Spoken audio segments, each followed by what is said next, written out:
So I can put the mic a little to the side, so I guess you still get the volume like that, so you don't have to see it in front of my face. Hi, everybody. My name's Frank Caparino. I'm on the same ship with you. We're cruising together, so we're gonna have a lot of good time here. I'm gonna talk to you in five lectures about my side of travel in the world in a different way than on this really luxurious cruise ship that we're on right now. First of all, I got to see the world over 30 countries by Navy gray ships.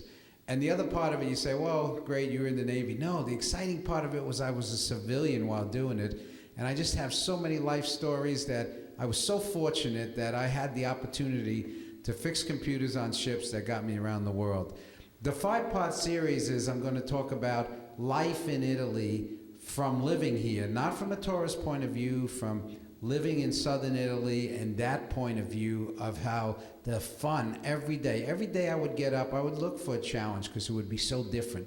The second part I'm going to talk about, I was also fortunate to live 4 years in Japan, 3 years in Italy and 4 in Japan. It was like going into a brick wall because the Italians and the Europeans in general are so expressive and they're always so huggy and so personable. And we go to Japan, myself and my family, and you're trying to be expressive and you're trying to argue, and it's like running into a brick wall. Love the Japanese. Safest country in the world. People with the most respect. We really enjoyed it. But they're just not huggy. They're just not people who you argue with. You have to bow and you have to learn that culture. So that was interesting. But in that one, we're going to have fun too, because then we're going to talk about sumo wrestling and all the excitement of that. And I'll tell you about, I really studied it and enjoyed it, and it was a lot of fun. Part 3, we're going to talk about how do you get around the world on what kind of ships I was on, from aircraft carriers to subs to oilers to the parts of the world that I had to float around in, and from the Persian Gulf to the Indian Ocean to the Med to every other sea in the world. Again, I was very fortunate. I'd love to just share it with you, talk about it. And the other 3 parts are going to be the countries that I've seen in the Med and the Persian Gulf, and then the countries that I've seen in Westpac, like the Navy calls it, or in Asia area. And of course, the 5th part will be going down to Australia and New Zealand. But we're going to start on Italy today, and that's funny. Like, stories, you can't make these stories up. There was a Gittoni lady years ago. What other country would do this? Italy used to have, and again, this is circa 1970, 1980 area. They had a coin called the Gittoni when you had to make a phone call. Obviously pre-cell days, but you had to have 100 lira coin to buy a Gittoni to make a phone call. Who would do that? Now you need 2 coins. And then you go into the airport and say you have to make a phone call. And the airport that I used a lot at in Napoli was called Capodichino. And Capodichino Airport, they say, go to the Gittoni lady. Gittoni lady? Yes, there was a lady with a bag. She dragged around. She was an older lady, about 60, and had this big bag, burlap bag full of Gittonis. And you give her 100 lira, she give you a Gittoni. I don't know how she made money, because that's what a Gittoni cost. So there was a Gittoni lady who sold just coins for the telephone. Boy, that's a unique industry. I'm telling you, that got wiped out with the cell phone. And the stories go on. I'm going to spend a lot of time on these Italian stories. And it's, I remember the time I had to rent a car. I traveled a lot. A friend of mine who came in, we were engineers on contract to the Navy. He came in, he says, I don't like how you have this rent-a-car and we don't have a document for it. Even though it was Hertz, we didn't have a contract. And so he said, I would feel much better if we can get a contract because we're renting a car. He was never in Napoli. I lived in Napoli already for 2 years. And every day you compromise in Napoli. It's just so much fun because there is nothing written down and hard and fast from one day to another. We go to the Hertz person at the Capodichino airport, and my friend said he wants a contract in his name, and the guy said, we don't have a contract. But he said, I need something. So he takes out a piece of paper and he says, what's your name? And he tells him his name, he spells it out, gives him a piece of paper with his name on. Where would that happen except in Italy? They just take life easily, and that's how it goes every day. Many more stories. How long it took to pay a utility bill. What my landlord did when I cut down his lemon trees in the driveway of the villa I was renting. On and on and on. We can be talking about this for days. Oh yeah, we're at sea for 11 days here. Love it. We have plenty of time to talk. Thank you very much. We'll continue this tomorrow.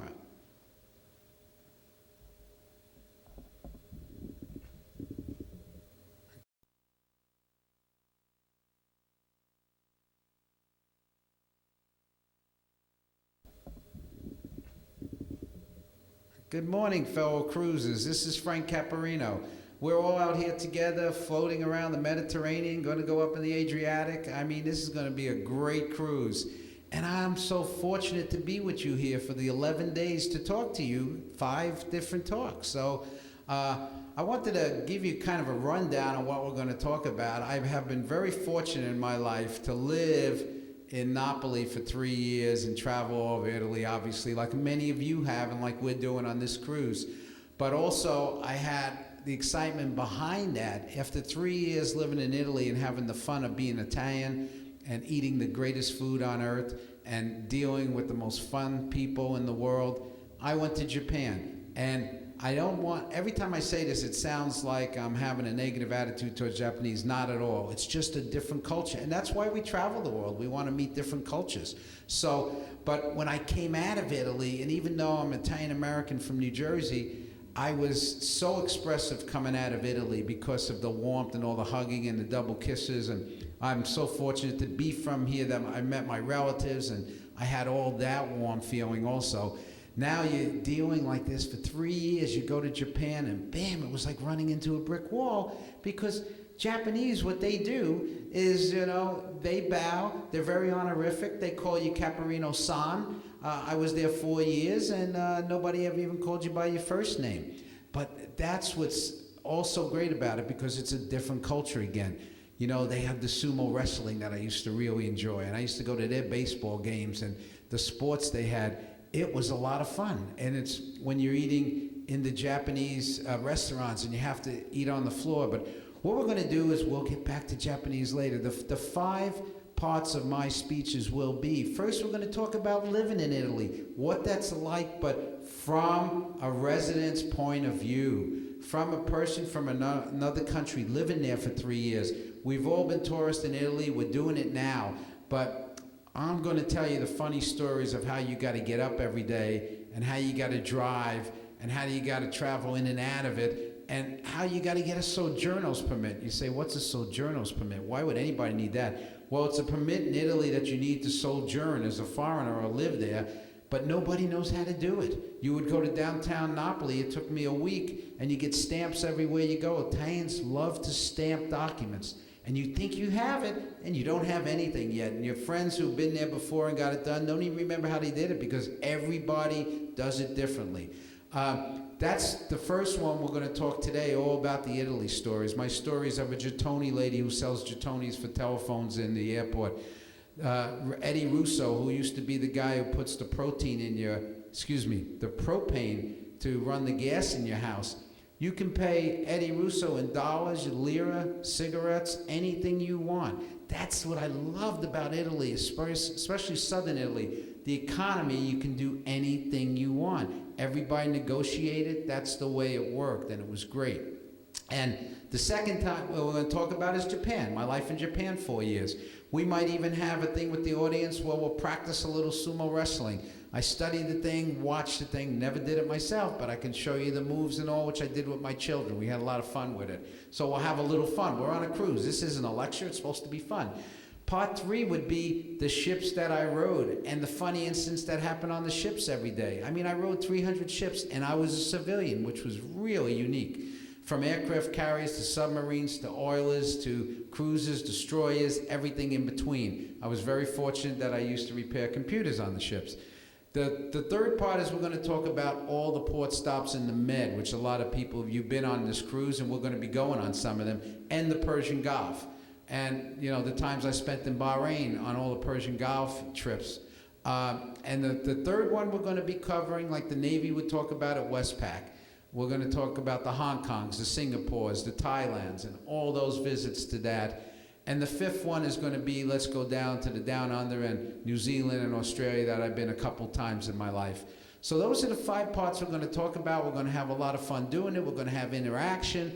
And let me start now. Let's move back again to the Italy one.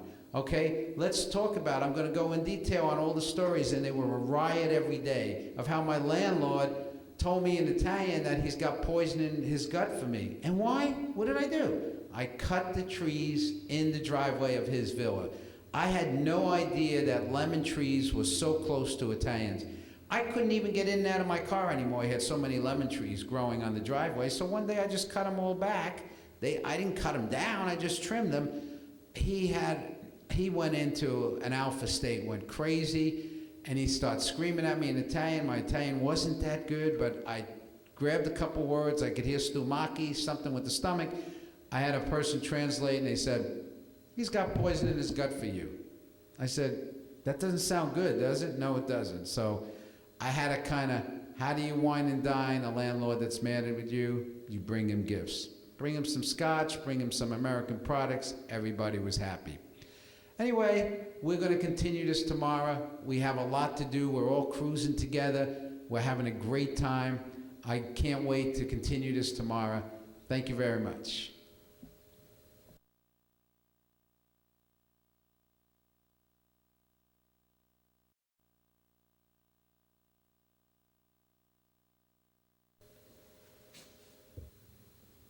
Hi, fellow cruisers. We're going to have fun here. We got 5 days to talk to you on this cruise about the travel. But you know, we're all travelers. You wouldn't be out here, or I wouldn't be out here if we weren't travelers, so I'm not telling you anything new. What I'm going to tell you about is I happen to be fortunate enough to live 3 years in Japan and 4 years in Italy. And the different part of it is that I traveled the world on Navy ships. Now you say, well, a lot of guys in the audience here and women in the audience here are part of the Navy. I wasn't in the Navy. That's what really makes it unique. I was a civilian repairing computers, but in my life I was able to ride 300 ships, very fortunate. So what we're gonna have is I wanna give you a talk that's related to how you look at Italy and how you look at Japan and other countries from living there. It's totally different than being a tourist, because every day you live in a society, now you gotta get up, you gotta figure out how to go to the post office, you gotta figure out how do you go to the utility company, how do you get things done. And then again, I had the connection with the military that made it kind of easy. I wasn't completely, like they would say, on the economy. I would be out there, I'd have the base to go to every day to get a lot of the stuff I need to buy and so forth. But I also, when you have to deal with your telephone, okay, telephone. Let's talk about telephone in Italy. I know I'm talking about circa 1980, but compare it to the United States in 1980. There was only 3 phones on my block of 10 villas. You could never get a 4th phone. There was only 3 there. If you want a phone in a villa in 1980, you move into one. So the phone company would never come out because they couldn't actually put any more lines. So when cells came, it really helped some of the cities in Italy to leapfrog up into the next technology, and then everybody had a phone. I want to talk about some of the life experiences I had in Italy. I laughed every day. Every day there was something funny about what you were doing. If you hit, you know, in Italy, if somebody has, and I know you've seen it if you come to Italy enough, especially in southern Italy, if there is an accident on, like in the States, we see an accident on the north going traffic, we're going south, and we say, oh, sorry for those people. They'll never get to work or they'll never get to the events. In Italy, everybody suffers. When the other traffic gets backed up, they just jump over the medium and they start jumping into your lanes, and then all of a sudden you're backed up and they got all the other lanes coming north, and now the south is paying the price. That only happened to me in Italy. 3 years, I only got in 1 car accident. I stopped for a red light downtown. Why would I do that, they were saying.